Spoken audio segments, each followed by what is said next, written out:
தேவனே, இந்த நாளை காண செய்த உமது கிருபைக்காக உமக்கு நன்றி செலுத்துகிறோம் ஐயா. இப்பொழுதும் நாங்கள் வாசிக்கவும் கேட்கவும் போகிற அந்த வசனங்களை உம்முடைய கரங்களில் ஒப்படைக்கிறோம். இந்த வசனங்களின் மூலியமாய் நீர் எப்படி எங்களோடு பேச விரும்புகிறீரோ நீர் பேசும். உம்முடைய வசனங்கள் எங்கள் இருதயத்தை புடமிட்டு உமக்கென்று எங்களை அர்ப்பணிக்க நீர் கிருபையை தந்து காத்துக்கொள்ள முடியும். என் மீட்பும் இரட்சகருமாகிய இயேசுவின் நாமத்தில் ஜெபிக்கிறேன் பிதாவே. ஆமென், ஆமென்.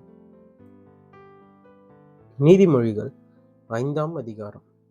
என் மகனே, என் ஞானத்தை கவனித்து என் புத்திக்கு உன் செவியைச் சாய். அப்பொழுது நீ விவேகத்தை பேணிக் கொள்வாய். உன் உதடுகள் அறிவை காத்துக்கொள்ளும். பரஸ்திரியின் உதடுகள் தேன்கூடு போல் ஒழுகும். அவள் வாய் எண்ணெயிலும் மிருதுவாயிருக்கும்.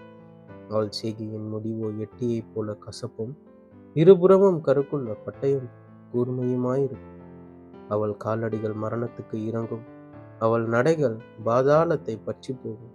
நீ ஜீவ மார்க்கத்தை சிந்தித்துக் கொள்ளாதபடிக்கு அவளுடைய நடைகள் மாறி மாறி விகாரப்படும். அவைகளை அறிய முடியாது. ஆதலால் பிள்ளைகளே, இப்பொழுது எனக்கு செவி கொடுங்கள்.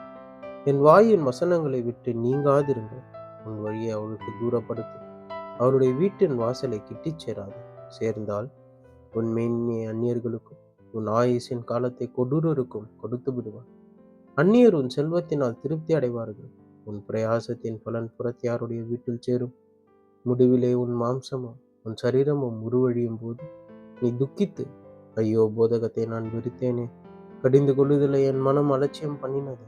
என் போதகரின் சொல்லை நான் கேளாமலும் எனக்கு உபதேசம் பண்ணினவர்களுக்கு என் செவியை சாயாமலும் போனேனே. சபைக்குள்ளும் சங்கத்துக்குள்ளும் கொஞ்சம் குறிய எல்லா தீமைக்கும் உள்ளானேனே என்று முறையிடுவார். உன் கிணற்றில் உள்ள தண்ணீரையும் உன் துறவில் ஊறுகிற ஜலத்தையும் பானம் பண்ண. உன் ஊற்றுகள் வெளியிலும் உன் வாய்க்கால்கள் வீதிகளிலும் பாய்வதால் அவைகள் அந்நீருக்கு உரியவைகளாயிராமல் உனக்கே உரியவைகளாயிருப்பதாக. உன் ஊற்றுக்கண் ஆசீர்வதிக்கப்படுவதாக. உன் இளவயதின் மனைவியோடு மகிழ்ந்திரு. அவளை நேசிக்கப்படத்தக்க பெண்மானும் அழகான வரையாடும் போல் இருப்பாளாக. அவளுடைய ஸ்தனங்களை எப்பொழுதும் உன்னை திருப்தி செய்வதாக. அவருடைய நேசத்தால் நீ எப்பொழுதும் மயங்கி இருப்பாயாக.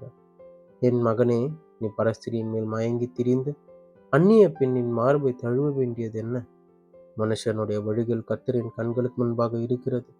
அவனுடைய வழிகள் எல்லாவற்றையும் அவர் சீர்தூக்கி பார்க்கிறார். துன்மார்க்கனை அவனுடைய அக்கிரமங்களை பிடித்துக் கொள்ளும். தன் பாவ கயிறுகளால் கட்டப்படுவான். அவன் புத்தியை கேளாததினால் மடிந்து தன் மதிக்கேட்டின் மிகுதியினால் மயங்கி போவான் என்பதே. ஆமேன், ஆமேன். இப்பொழுது வாசித்த கேட்ட இந்த வசனங்களுக்காக உமக்கு நன்றி செலுத்துகிறோம். ஒவ்வொரு நாளும் உமது வசனங்களை கேட்கவும் அதன்படி நடக்கவும் இன்னும் அந்த கிட்டி சேரவும் எங்களுக்கு நீர் கிருபையை தந்து நீர் நடத்தும் ஐயா. நீர் எங்களோடு இரு. நாள் முழுவதும் உம்முடைய கிருபை எங்களை தாங்கி கொண்டு நாங்கள் உம்மை பற்றி கொண்டு எப்பொழுதும் உம்முடைய சமூகத்தில் தரித்திருக்கிறவர்களாய் மாற்றி எங்களை நீர் நடத்தும். நீர் ஆசீர்வதித்து காத்து பாதுகாத்து கொண்டு இயேசுவின் நாமத்தில் ஜெபிக்கிறேன் பிதாவே. ஆமீன், ஆமீன்.